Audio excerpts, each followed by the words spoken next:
ఇదిగోండి ఇలా వేగింది. ఇలా వేగాలి ఎర్రగా. సరే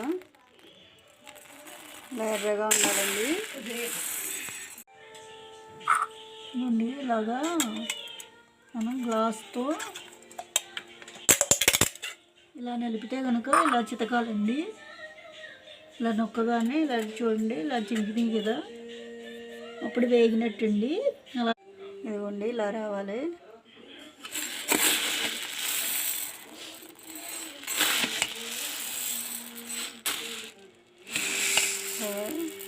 గోల్డ్ కలర్లో ఇలా రావాలండి. ఇదిగోండి బియ్యం తీసుకున్నా. ఈ బియ్యం కూడా ఇలా 2-3 స్పూన్లు బియ్యం తీసుకొని వేపుకోవాలండి. ఇలా వేపుకోవడం వల్ల ఈ బియ్యం కూడా కలుపుకొని ఆడించుకోవడం వల్ల పిండి ఇలా బియ్యం వేయడం వల్ల సున్నుండ మనం తినేటప్పుడు గొంతు పట్టకుండా ఉంటుందండి. లేకపోతే సున్నుండ పిండి గొంతు పట్టేసి గొంతు దిగదు. అందు గురించి మనం ఈ బియ్యం కలుపుకుంటున్నాము.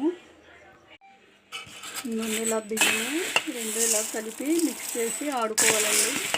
ఇలా మినుములు బియ్యం చల్లారిన తర్వాత చూడండి మినుములు గోల్డెన్ బ్రౌన్ కలర్. ఇదిగోండి సున్నుండలు చేస్తున్నాను. ఇది కేజీ మినపగుళ్ళు, చాయ్ మినపగుళ్ళు వేపుకొని ఇలా మిక్సీ పట్టుకొని పొడి చేసుకున్నాను. ఇది కేజీ మినపగుళ్ళు పొడి అండి ఇది. ఇదిగోండి నెయ్యి, తురుముకున్న బెల్లం. ఇదిగోండి ఈ విధంగా బెల్లము పిండి కలిపి ఈ విధంగా కలుపుకోవాలండి. కలుపుకొని మిక్సీ పట్టుకుంటారండి. మరి బెల్లం ఉండలు ఏమన్నా ఉంటే ఇదిగోండి ఈ విధంగా మిక్సీ పెట్టి పొడి చేసుకున్నాను. బెల్లమును మినపగుళ్ళు పొడి, చాయ్ మినపగుళ్ళు పొడి బెల్లంతో కలిపి మిక్సీ పట్టుకున్నాను. ఈ విధంగా పొడి అవుతుంది. ఇప్పుడు నేను నెయ్యి వేడి చేసుకొని ఇదిగోండి నెయ్యి ఈ విధంగా కలుపుకున్నాను. ఇలా పొడి అయింది. నెయ్యిని ఈ మినపగుళ్ళు పొడి, బెల్లం ఈ విధంగా కలుపుకున్నా. ఇప్పుడు దీన్ని ఉండ చేసుకుంటానండి.